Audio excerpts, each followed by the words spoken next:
Welcome back to Just One Question. This is Nick Morgan, still coming to you from the summer headquarters. I'm very excited to welcome Scott Eblin to the show. Welcome back, Scott, to the show. Thank you, Nick. Great to be back. Scott is, if you don't know him already, and you should, he's an executive coach. He's the best-selling author of a couple of books, and one of them is one of my personal faves, a really important book that should be on every business person, every executive's shelf, The Next Level. He's a frequent keynote speaker and a dear friend. Welcome, Scott. How are you doing?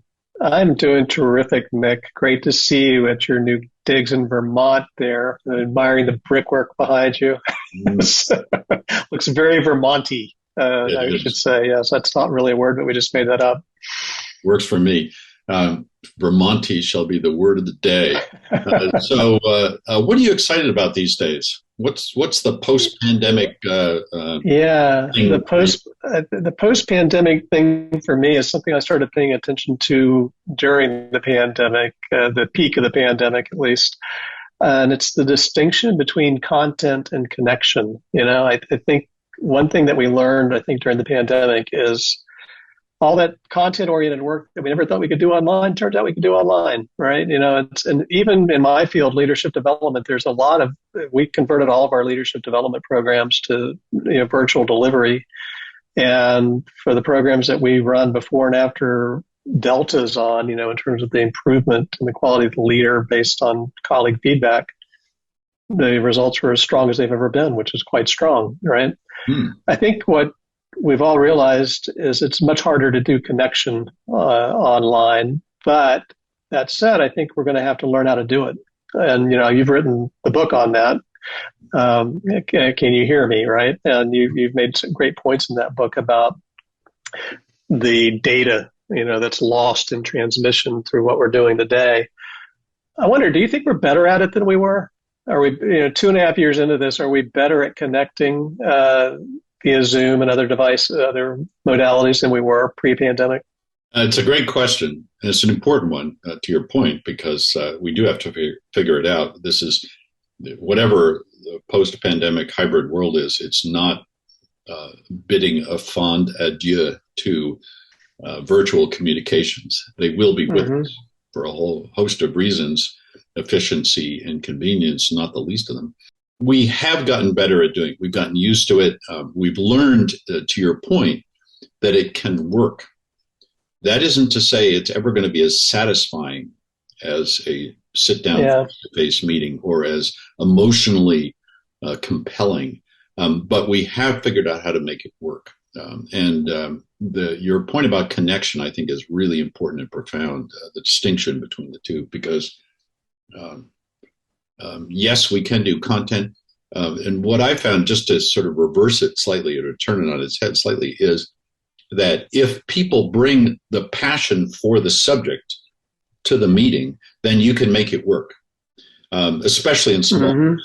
Large groups, not so great. But But again, if people bring the passion to it, they really want to get something out of the session, then we make it work. But the connection piece, that's much tougher. So I'd love to hear any. So what I've been thinking a lot about is how to bring more connection, right? Either to my clients, how do I connect my clients with each other? How do I keep them connected with me? And, just all of that. And just how do you bring that to the table? That I always talk about different styles of engagement. I think there are 3: transient, transactional, and transformational. And transactional, we need that to get work done. We don't want to do transient because that's not very value added at all. But transactional, that's the content oriented stuff. The transformational is more of the connection oriented piece. And as humans, as you're the expert on this, we need that. And so I'm just trying to create space for people to connect in that way and to have those more transformational conversations. And I feel like I've learned to do it online better than I did 2.5 years ago. I think a lot of it is being very intentional about energy, the energy I'm bringing and the energy that I'm encouraging others to bring, and different ways to keep people engaged online. And so one of the things I'm really excited about is we have developed at the Eblin Group an online community that we're calling Leaders HQ. Mm-hmm. And it's a private virtual community that we're using with another new thing we're doing that we started during the pandemic is digital courses and self-directed digital courses. We have a free course, which I'd encourage everybody to go download called How to Get and Be a Great Peer Coach, which I think peer coaching is the most underutilized resource in most organizations. It's free and it's really not that difficult to be a really good peer coach. And so in my little course, 15 minutes, just Google How to Get and Be a Great Peer Coach, Eblin Group, you'll find it. Or go to greatpeercoach.com, actually. You can get it there. We're doing that. And then we've got another course called Next Level Leader, which is based on the book you mentioned. And that's kind of our flagship course to help people engage with their colleagues, connect with their colleagues to get better at a couple of key behaviors, whatever the behaviors are for them that they learn through a self-assessment. They can then stay engaged with their colleagues and connect with them on an ongoing basis, either virtually or in person or both, hybrid.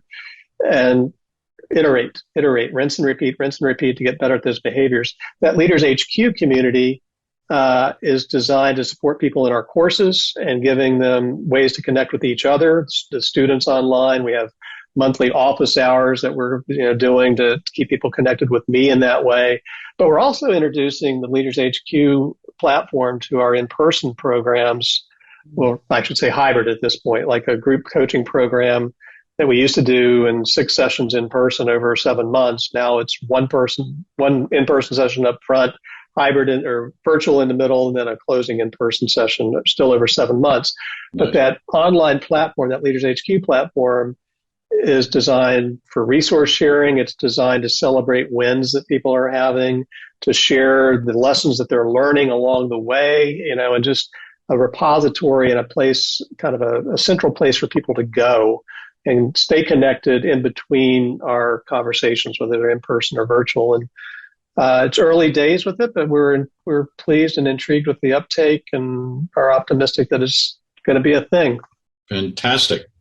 Scott Eblin, everybody, making connection work in the hybrid space that we've all got to figure out. So wonderful. Thanks for those insights. I really appreciate it. Thanks for my pleasure. Being on Just One Question. Scott Eblin, thank you, Nick. Next Level if you haven't, because that's a book you need to know about.